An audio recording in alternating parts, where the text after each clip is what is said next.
빌립보서 1장 18절에서 21절 말씀. 그리스도를 위한 교회 또는 그리스도인들의 간절한 기대와 소망이라는 제목으로 세 번째 시간 함께 할 텐데 18절에서 21절 말씀을 교독하시다가 마지막 한 구절 합독하도록 하시겠습니다. 그러면 무엇이냐? 거칠애로 하나 참으로 하나 무슨 방도로 하든지 전파되는 것은 그리스도니 이로써 나는 기뻐하고 또한 기뻐하리라. 너희의 간구와 예수 그리스도의 성령의 도우심으로 나를 구원에 이르게 할 줄 아는 고로 나의 간절한 기대와 소망을 따라 아무 일에든지 부끄러워하지 아니하고 지금도 전과 같이 온전히 담대하여 살든지 죽든지 내 몸에서 그리스도가 존귀하게 되게 하려 하나니. 우리 다 같이요. 이는 내게 사는 것이 그리스도니 죽는 것도 유익함이라. 아멘.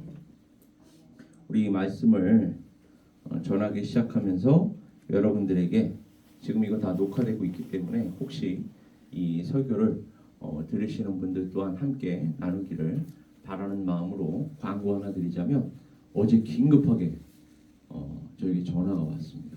전나수 사모님께 지금 전보경 집사님께서 마운트 사이나이에 입원하셨고 그리고 수술하고 있습니다.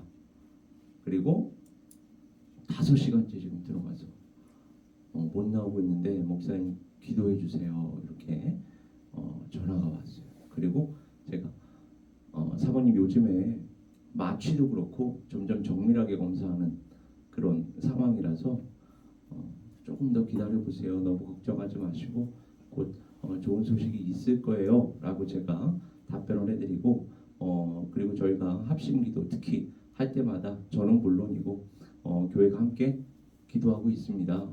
사모님 너무 걱정하지 마세요. 그리고 한 30분인가 1시간 후에 다시 전화가 왔어요. 목사님 췌장암이 아직 몸에 퍼지기 전에 잘라내서 수술을 성공적으로 마쳤다고 합니다. 감사합니다.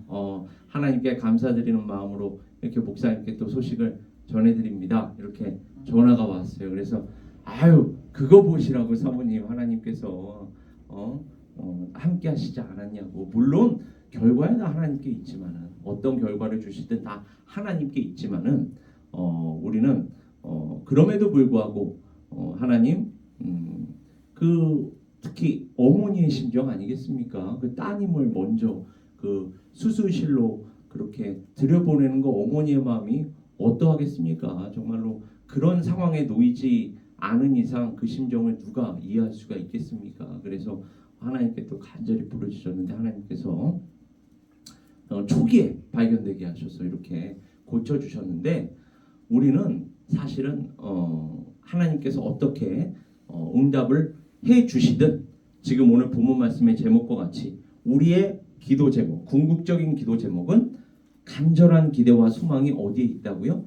내 안에 살고 있는 그리스도께 있는 줄 믿습니다. 그래서 이 땅 위에서 설사 우리가 목숨이 다하더라도 우리의 궁극적인 생명이 누구에게 있으니까? 예수 그리스도께 있기 때문에 우리는 죽는 것도 유익함이라 라는 사도 바울의 고백이 우리 모든 그리스도인들에게 우리 교회 안에 있어야 할 줄 믿습니다. 그래서 사실은 오늘 본문 말씀 그리고 계속해서 이어지는 이 말씀은 부활절에 선포되는 메시지와도 일치합니다. 그래서 이 다음 메시지가 이제 제가 부활절에 이미 다 준비를 해두었어요. 부활절에 이제 우리가 함께 나눌 말씀인데, 이 빌립보서 부활과 관련한 메시지는 사실은 고린도전서 15장이 부활장이라고 제가 말씀드리지 않았습니까? 우리 히브리서 11장을 믿음장이라고 얘기하고 고린도전서 15장을 소망장. 근데 우리의 소망은 뭐라고요?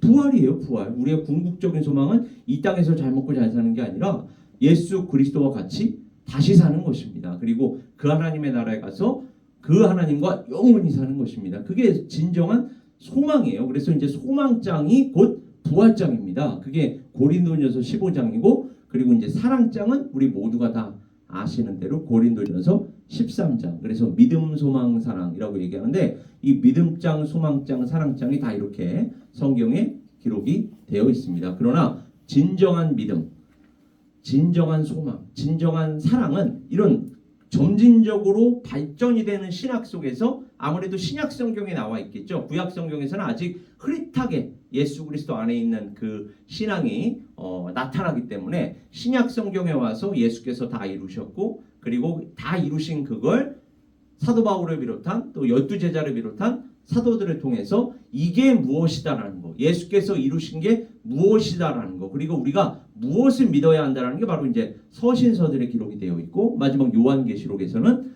맞아, 그 예수께서 정말로 다시 오실 거야. 그 사도행전에 기록되어 있는 대로 너희가 지금 본 그대로 다시 오시리라. 이렇게 이제 우리에게 약속하지 않았습니까? 예수님께서 약속해 주셨어요. 그래서 우리는 그 약속 붙들고 지금까지 당신께서 구약 성경에서부터 우리에게 약속해 주셨던 것 다 이루신 그 하나님. 이거는 이제 신실하신 하나님이라고 우리가 이야기하는데 신실하신 그 하나님께서 끝까지 그 약속을 지키실 것이다. 예수 그리스도께서 당신의 때에 반드시 재림하셔서 우리 모두를 격려하고 위로하시면서 당신의 그 영원한 하나님의 나라로 입성하게 해 주실 것이다. 그렇다면 여기에 우리의 간절한 기대와 소망이 있어야 한다는 것입니다. 사도 바울은 다른 것에 우리의 기대와 소망이 있는 것이 아니라 거기에 우리의 간절한 기대와 소망이 있다. 따라서 살든지 죽든지 그리고 우리가 무슨 일을 당하든지 이 땅에서 우리는 빌립보서의 전체 주제가 뭐예요? 기쁨입니다. 기쁨. 이 땅에서 세상 사람들이 보기에는 어떻게 저 상황 속에서 기뻐할 수가 있지? 할 수 있는 상황에서조차 우리는 기뻐할 수 있다. 왜요?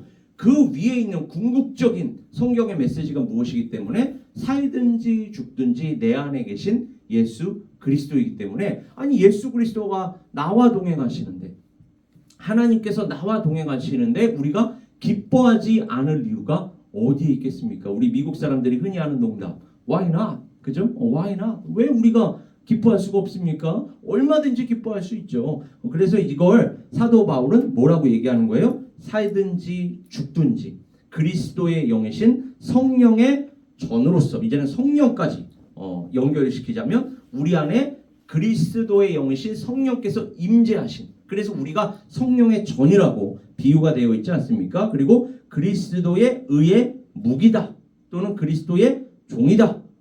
우리 그리스도인들의 몸, 이 몸 안에서 그리스도가 존귀하게 되게 하려 하는 사도 바울의 간절한 기대와 소망. 이게 이제 CCM 복음성가에도 이미 나와서 우리가 함께 부르고 있어요. 그 유명한 그 나의 간절한 기대와 소망을 따라 아무 일에도 부끄럽지 않게 하소서. 이게 마치 윤동주 시인의 서실 가사 그러나 성경 버전 궁극적인 버전 그죠? 하늘을 우러러 한 점 부끄러움이 없기를 그 시에 마치 그 내용과 같이 사도 바울은 더 궁극적인 성경적인 메시지로 부끄러워하지 아니하고 온전히 담대함.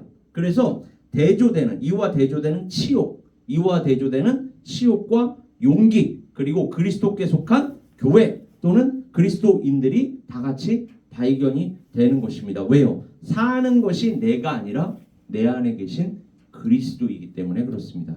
그래서 죽는 것도 유익하다. 왜 죽는 것도 유익할까요?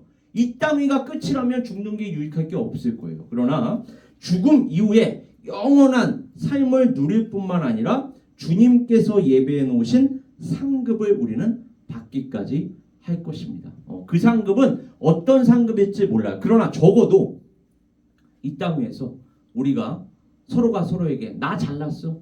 내 아들 내 딸이 네 아들 네 딸보다 잘났어 라는 수준의 그러한 비교. 특히 한국 사람들이 이런 성향이 강하잖아요. 내가 아무리 잘났어도 내 아들 내 딸이 아무리 잘났어도 꼭 옆에 있는 사람보다 옆에 있는 아들 딸보다 잘나야 직성이 풀리는 이 한국 사람들의 아주 못된 근성 이런 수준의 상급을 하나님께서 주신다는 게 아니에요. 상급을 주실 때 다 함께 기뻐할 수 있는 수준의 상급. 지금 우리는 상상할 수 없지만, 우리가 헤아릴 수 없지만, 하늘의 상급이라는 거는 우리의 이성, 우리의 경험으로는 도저히 이 땅 위에서 지금 가늠이 안 되지만, 분명히 성경은 우리에게 그러한 상급을 주실 것이다 라고 약속까지 해주셨어요. 그러니까 그 상급을 바라면서 이 땅 위에서 우리가 하나님께서 주신 사명 온전히 기쁨으로 감당할 수가 있는 것입니다. 영원한 생명 말고도 하나님께서 하늘의 상급을 분명히 주시겠다라고 말씀을 하셨어요. 이 땅 위에서 우리가 어떻게 살아가느냐에 따라, 그리고 어떠한 사역을 또 하나님 앞에서 어떠한 마음으로 감당하느냐에 따라 하나님께서 다 우리에게 베풀어 주실 줄 믿습니다. 우리는 그것에 소망을 두는 거예요. 그러니까 하나님께서 뭐라고, 예수 그리스도께서 뭐라고 말씀하셨어요?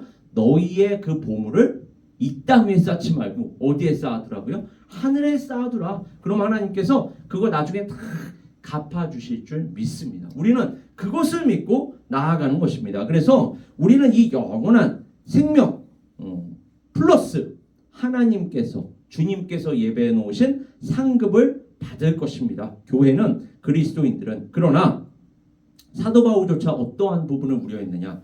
남에게 전파한 후에 도리어 자신이 버림을 받을까 봐 두려워했습니다. 선줄로 아는 자 넘어질까 조심해야 하는 것입니다. 먼저 된 자 나중될까 염려해야 하는 것입니다. 물론 여기에서 먼저 된 자 나중된다, 나중된 자 먼저 된 자, 예수님께서 이 비유를 말씀하신 것은 유대인과 이방인을 이야기하는 거예요. 왜요? 유대인은 하나님께서 선민 이스라엘이라고 부르실 만큼 본래 먼저 선택한 자들이었단 말이에요. 그러나 예수님께서 오시자 유대인들이 거부하죠. 예수님을 유대인들이 배척했단 말이에요. 그러나 그 배척당하신 예수님을, 거부당하신 예수님을 누가 환영했죠? 이방인들이. 그래서 먼저 된 자가 나중되고 나중된 자가 먼저 됐다라는 것을 예수님께서 비유 속에서 이렇게 말씀을 하시거든요. 그 큰아들과 작은아들도 마찬가지입니다. 여기서 큰아들이란 유대인을 얘기하는 거고, 작은아들, 그러니까 돌아온 탕자라는 건 이방인을 얘기하는 거예요. 그러니까 유대인과 이방인을 늘 생각하시기 바랍니다. 이게 무슨 오늘날 우리 교회에서 얘기하는 모태신앙, 뭐 나중에 예수 믿는 자 이 수준을 얘기하는 게 아니라 정말 더 우주적인 구원이 예수 그리스도를 통해서 이제 유대인들에게만 머물러 있던 구원이 이방인들에게까지도 확장이 되었다. 그래서 이 세상 어느 누구에게도 이 구원이 미치지 않을 수가 없다라는 것을 이제 이야기하는 것이지, 무슨 모태신앙, 무슨 뭐 나중에 예수님 믿은 자 이런 수준의 가르침이 아니라는 것입니다. 그러니까 우리는 이 예수님의 구원을, 예수님의 능력을 정말로 어떠한 영역에다 가두어 놓고서 거기에 한정지어서는 안 됩니다. 정말로 우리가 헤아릴 수 없고 상상할 수 없는 그 모든 좋은 것을 우리에게 주실 줄 믿습니다. 따라서 우리가 이 땅 위에서 살아갈 때에 꼭 지금도 마찬가지예요. 이렇게 우리가 주일 예배뿐만 아니라 수요 예배, 또 합심 기도 모임, 목장, 기관 모임, 심지어 이 새벽 기도까지 나와서 열심히 봉사할 때에 마귀가 이렇게 열심히 봉사하는 사람들의 마음속으로 들어가서 어떠한 마음을 줄 수 있습니까? 맞아. 새벽 기도 나오는 너는 새벽 기도 나오지 않는 저 사람보다 의로워. 이런 말 있죠. 결코 의롭지 않습니다. 다 도찐 개찐입니다. 다 도토리 기적이에요. 새벽 기도 한 번 나왔다고 해서 하나님 앞에서 더 선한 거 절대 아닙니다. 하나님께서 보시기에는 그놈이 그놈이고 저놈이 저놈입니다. 하나님의 은혜가 필요한 존재들입니다. 제가 흔히 그 비유하잖아요. 비행기를 타고 이렇게 이제 내릴 때 되면은 다 보이잖아요. 그때 여러분 사람 보이세요? 이 땅 위에서는 우리가 내가 키가 더 커, 내가 너보다 키가 더 커, 나는 너보다는 키가 작지만 쟤보다는 키가 더 커. 아무리 우리가 누가 키가 크네 작네 얘기해봐야 비행기 안에서 보면 다 점이에요. 그죠? 비행기 안에서 하물며 하나님께서 보시기에는 어떨까요? 다 도토리 키재기들입니다. 우리끼리 내가 잘났네, 네가 잘났네 아무리 백날 떠들어봐야 하나님의 은혜 임하지 않으면 우리는 다 죽을 존재들입니다. 우리는 하나님의 은혜만이 답인 줄 믿습니다. 하나님의 은혜가 부어져야, 하나님의 말씀이 부어져야 우리는 하나님께서 주시는 그 영원한 생명뿐만 아니라 상급을 보장받을 수 있고, 또 그로 인해서 말 그대로 그 예수를 받았으니 이제는 우리를 보시는 게 아니라 하나님께서 누구를 보신다? 우리 안에 있는 예수 그리스도를 보시고 이제는 그래 패스 이렇게 되는 것입니다. 우리가 이번에 한국에서 그 미국으로 돌아오시는 길에도 아마 국경을 말 그대로 국경을 넘어오신 우리 배정아 집사님 아실 거예요. 출입국 심사 이렇게 들어올 때 그죠? 이 미국이라는 나라에 들어올 때도 적어도 비자가 필요하고 그죠? 그리고 영주권이 필요하고 시민권이 필요한데 하물며 저 하나님의 나라가 있대. 그러니까 사도 바울이 뭐라고 얘기하는 거예요? 하늘나라의 시민권이라고 얘기하는 것입니다. 그 시민권을 받아야만 거기에 들어갈 수 있어요. 거기는 불법 체류자 없다라고 얘기했습니다. 갈 수가 없어요. 그리고 거기에는 투자이민 이런 거 없습니다. 돈으로 못 갑니다. 거기는 뭘로만 갈 수 있습니까? 예수 그리스도께 대한 믿음으로만 갈 수 있습니다. 예수 그리스도가 있느냐 없느냐. 그러니까 시민권의 유무가 어디에 달려 있는 거예요? 내 안에 예수 그리스도 있느냐 없느냐에 달려 있는 것입니다. 그러니까 예수 그리스도가 있으면 하나님께서 패스가 되는 거고 예수 그리스도가 없다? 그럼 바로 아웃이 되는 거예요. 설사 실수하실 리도 없지만 실수했다 할지라도 그 예수 그리스도의 비유 속에서 뭐라고 말씀하시죠? 저 예복을 입지 않은 자 내쫓아라. 내쫓으면 바깥 어두운데 내쫓겨서 슬피 울며 이를 감이 있으리라. 그 예복이라는 것은 옷을 얘기하죠. 예복이라는 거. 그 옷이란 성경 전체로 봐야 되는 거예요. 성경 전체에서 그 예복은 무엇을 의미할까요? 그 아담과 하와가 죄를 짓고 난 이후에 무엇을 입었죠? 무화과 나뭇잎을 입었는데 이거 가지고는 안 된다는 얘기예요. 벗기고 가죽옷을 지어 입히죠. 그 가죽옷이 의미하는 건 예수 그리스도의 보혈이라고 얘기했습니다. 그래서 예수 그리스도의 보혈로 깨끗이 씻김 받은 요한계시록에 나타나는 흰옷 입은 성도들. 그 흰옷을 얘기하는 거예요. 우리는 예수 그리스도의 보혈로 씻김을 받아야만 합니다. 그래야만 그 안으로 들어갈 수가 있다. 그래서 예수 그리스도께서 정성껏 빨아주신 깨끗한 그 옷을 입고 우리는 예수 그리스도의 신부로 들어가는 거예요. 그래서 우리가 결혼식 때 신부가 흰옷을 입는 거예요. 흰옷을 입고 들어가는 것입니다. 그리고 신랑은 요즘에는 신랑도 흰옷을 입고 들어가는 결혼식들이 있던데 보통 검정색 옷을 입죠. 거기서 검정색이란 죽음을 이야기합니다. 신랑의 죽음으로 신부가 깨끗한 존재가 되어 들어간다. 그러니까 이 진리를 깨달으면 공항 출입국할 때도 그 복음 메시지가 보이고 결혼식 신랑 입장 신부 입장할 때도 그 진리가 보이고 그래서 누가 먼저 입장해요? 신랑이 먼저 입장하잖아요. 신랑이 무엇으로? 나 죽었어요 라고 하면서 입장하는 거예요. 그리고 신랑이 죽으면 그 신랑의 죽음으로 신랑의 피값으로 누가 깨끗한 존재로 입장합니까? 신부가 입장합니다. 사실은 이게 예수 그리스도와 그분의 신부 교회의 결혼을 지금 우리가 리허설로 보고 있는 것입니다. 저 하늘나라 가면 어린 양의 혼인잔치 때 예수께서 우리를 위하여 먼저 입장해 주실 거예요. 십자가 보혈로. 그러나 이 땅 위에서는 신랑들이 죽어도 죽음으로 끝나지만 오늘 본문 말씀과 같이 예수 그리스도께서는 하나님의 아들이시기에 죽음으로 끝나는 게 아니라 부활로 승화시켜서 입장하실 것이고 입장해 계실 것이고 우리를 위하여 예배에 심지어 두신 수많은 좋은 것들이 있을 것이고 우리는 그분께서 예배해 놓으신 그 안으로 그냥 들어가서 누리기만 하면 되는 것입니다. 그분과 연합하여 우리는 그분과 영원토록 함께 할 것입니다. 거기에 우리의 간절한 기대와 소망이 있고 그리고 그것이 우리의 간절한 기대와 소망이라면 이 땅에서 일어나는 일들에 일일비하는 것이 아니라 그 하나님 나라의 관점으로 이 땅에서 살아가며 사역할 수밖에 없다. 그렇다면 우리가 진짜 두려워해야 할 것은 뭐예요? 이 땅에서 일어나는 일들이 아니라 내가 거기에 들어가지 못할까 봐 염려해야 하는 것입니다. 사도 바울과 같이 내가 정말로 열망했던 것이 있다. 그것은 그리스도를 완전히 아는 것에 도달하는 것이다. 만일 사도 바울이 죽지 않고 풀려난다면 지금 감옥 안에 있는 거 아닙니까? 옥중서신이잖아요. 빌립보서가. 지금 감옥에서 쓰고 있는 것인데 만일 사도 바울이 죽지 않고 이 감옥에서 풀려난다면 육체 가운데 사는 것도 그리스도를 위하여 조금 더 사역하는 기회를 주는 것이다. 그래서 더욱더 기뻐하면서 하나님의 뜻에 순종할 수가 있다. 그러니까 살아도 감사하고 죽어도 감사한데 만약에 살아도 감사할 수 있는 부분이 있다면 그것은 무엇입니까? 그래 오늘 하루 또한 하나님께서 하나님의 영광을 위해서 주신 하루구나. 하나님의 영광을 위해 주신 순간이구나. 하나님의 영광을 위한 오늘 하루 되게 하여 주시옵소서. 하나님의 영광을 위한 오늘 하루의 순간순간 되게 하여 주시옵소서. 이게 또한 이 땅 위에서 우리가 살아가는 동안에 간절한 기대와 소망이 되어야 할 줄 믿습니다. 그러니까 이렇게 성경의 메시지는 영육을 균형 잡아서 이야기하는 것이지 영적인 것만 이야기하는 것도 아니고, 그리고 기복신앙으로 치우칠 수 있는 육적인 것만 이야기하는 것도 아닙니다.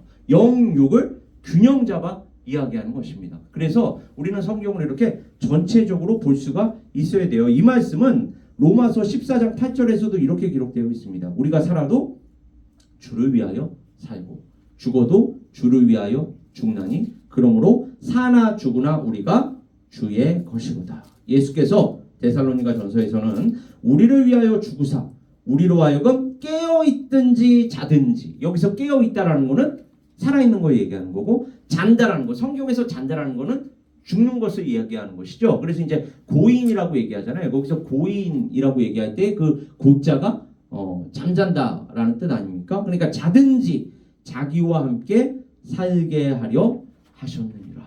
우리는 어떠한 상태에 놓여 있든지 간에 예수 그리스도께서 우리와 늘 함께하고 계신다는 사실을 절대 잊어서는 안 되는 줄 믿습니다. 그리고 이제 더 나아가야 할 부분이 무엇입니까? 제가 아까도 말씀드렸지만 이것을 안다면 이 땅에서의 하루하루가 너무나도 소중한 것입니다. 순간순간이 너무나 소중한 거예요. 이러한 마음으로, 이러한 신앙으로 하루하루 순간순간을 살아가야 하는데, 또 사역을 해야 합니다. 살아가기만 한다고 되는 것이 아니라 이제는 하나님께서 주신 이 생명 하나님께 드리겠습니다 라고 이제 사역을 하며 나아가야 하는데, 그럼 사역을 어떻게 해야 하는 것이냐?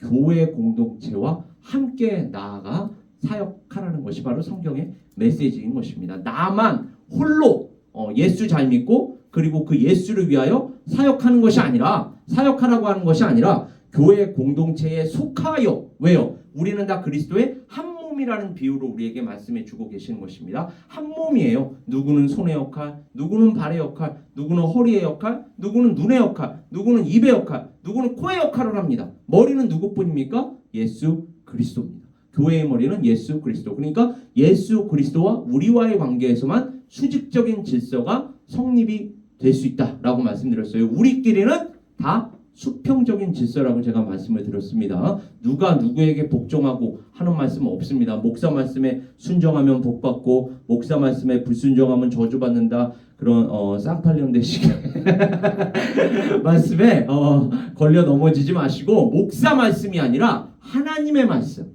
예수 그리스도의 복음입니다. 늘. 왜요? 우리에게 머리는 누구뿐이니까?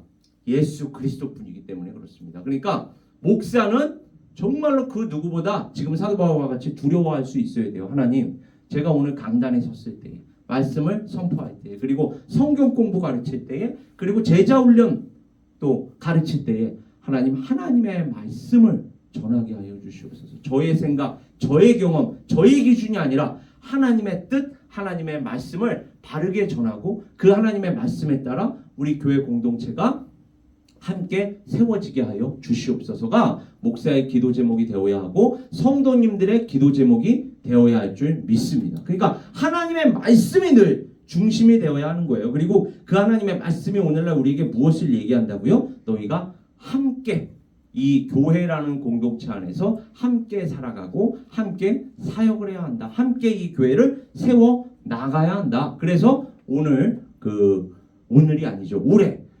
올해에 제가 우리 교회의 표어를 제가 무엇이라고 제시했습니까? 그리스도 예수 안에 함께 뿌리를 받고 함께 세움을 입자. 함께 세움을 받자. 함께라는 말이 중요합니다. 나 홀로 독불 장군처럼 자기 잘났다고 예수 그리스도 안에서 이렇게 힘차게 달려나간다고 해봐야 하나님께서 원하시는 게 아닙니다. 우리는 함께 나아가야 할 줄 믿습니다. 그게 성경이 우리에게 알려주시는 메시지예요. 우리는 예수 그리스도 안에서 이렇게 함께 받은 은사에 따라 함께 그 은사에 맞추어서 사역을 해 나가되, 하나님의 역사는 늘 합력시켜 선을 이루시는 역사입니다. 이것이 시간적으로도 그렇고 공간적으로도 그렇고 관계적으로도 그렇습니다. 여기서 시간적으로라는 말은 무슨 말입니까? 과거, 현재, 미래를 다 합력시켜 선을 이루시는 것입니다. 우리가 과거를 돌아보면 너무너무 부끄러워할 만한 순간들이 있잖아요. 저도 어떤 순간을 이렇게 떠올려 보면 내가 왜 그렇게 말했지? 내가 그때 왜 그렇게 행동했지? 아마 다 있으실 거예요. 내가 그때 조금 더 좋은 말을 했더라면, 조금 더 좋은 행동을 했더라면, 이렇게 부끄러운 말, 행동. 근데 하나님의 역사를 우리가 기억하면 하나님께서 그때 내가 넘어지고 자빠지는 그 순간조차도 이렇게 승화를 시켜주셨구나. 하나님, 참 하나님의 그 역사를 믿으며 나아갑니다. 하나님 믿습니다. 그리고 감사합니다. 그리고 언제라도 이 하나님의 말씀 속에서 하나님과 늘 동행하게 하여 주시옵소서로 승화시켜 주시는 줄 믿습니다. 그러니까 일희일비할 필요가 없는 거예요. 요셉이 나중에 뭐라고 얘기해요? 당신들은 나를 해하려 하였으나 하나님께서는 그것을 선으로 바꾸사. 이게 합력시켜 선을 이루시는 하나님의 역사입니다. 이것이 예수 그리스도를 그림자로 보여준다 그랬죠. 왜요? 예수 그리스도의 백성, 누가요? 유대인들은 예수 그리스도를 아까도 말씀드렸지만 거부하고 배척했을 뿐만 아니라 십자가에 못 박아 죽였습니다. 그러나 하나님께서는 그 죄인들의 죄악을 선으로 바꾸사 그 십자가에서 돌아가신 예수 그리스도의 보혈을 근거로 삼아서 자기 백성들을 구원하셨습니다. 그리고 예수 그리스도께서도 죽음으로 끝나게 하시는 게 아니라 부활로 승화시키셔서 예수 그리스도를 믿는 그 자기 백성, 자기 자녀들로도 예수 그리스도와 같이 부활하게 하시고 다시 살게 하시는 줄 믿습니다. 하나님의 역사는 바로 이렇게 합력시켜 선을 이루시는 역사입니다. 따라서 시간적으로나 공간적으로나 관계적으로나 교회 사역적으로나 우리는 이 합력시켜 선을 이루시는 하나님의 역사를 믿고 함께 나아가야 할 줄 믿습니다. 사도 바울은 나중에 디모데후서에서 이렇게 고백해요. 나는 선한 싸움을 싸우고 나의 달려갈 길을 마치고 믿음을 지켰으니 이제후로는 나를 위하여 의의 면류관이 예비되었으므로 주 곧 의로우신 재판장이 그날에 내게 주실 것이며 우리는 이 상급 바라보고 가야 하는 것입니다. 내게만 아니라 지금 뭐라고 얘기합니까? 주의 나타나심을 사모하는 모든 자에게도니라. 우리에게도 이러한 상급이 예비되어 있을 줄 믿습니다. 마지막 예와 한 가지 나누고 오늘의 이 빌립보서 마칠 텐데, 키스라는 사람이 있었어요. 이 사람은 우울한 기분으로 농산물 아이를 터벅터벅 걸어갔다고 합니다. 파킨슨병의 첫 징후로, 파킨슨병 아시죠? 요즘에는 이제 하도 유명한 병이 되나서 첫 징후로 그의 손이 떨렸다 그래요. 언제 병세가 악화될까? 그리고 그때 아내와 아이들은 어떻게 받아들일까?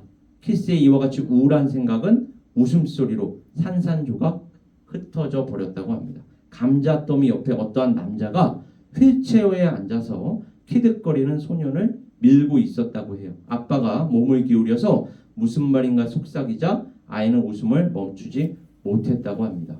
키스가 지금 주목하고 있는 장면이 어떠한 장면이냐?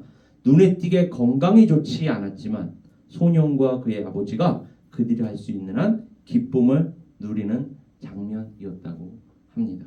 감옥에서나 가택연금 상태에서 재판의 결과를 기다리면서 편지를 쓸 때 사도 바울은 기뻐할 만한 상황이었을까요? 전혀 기뻐할 만한 상황이 아니었습니다. 로마 황제, 그 사악한 누구였죠? 네로 황제 시대였습니다. 네로 황제는 폭력과 잔악함으로 악명이 높은 사악한 황제였기 때문에 사도 바울이 자신만 염려했던 것이 아니라 교회를 염려했습니다. 또한 자신이 없는 틈을 타서 본인들의 영광을 얻으려는 설교자들이 있다는 것도 알았어요. 이게 빌립보서에서뿐만 아니라 그의 서신서들에서 계속 나타나고 있습니다. 그들은 바울 사도가 감옥에 있는 동안에 그렇게 함으로 인해서 그에게 괴로움을 더하게 할 수 있다라고 생각했습니다. 그러나 사도 바울은 기뻐하기로 작정하고 바로 오늘 본문 말씀에서와 같이 빌립보 교인들에게 자신의 간절한 기대와 소망이 무엇이며 교회의 간절한 기대와 소망이 무엇이냐, 그리고 4장 4절에서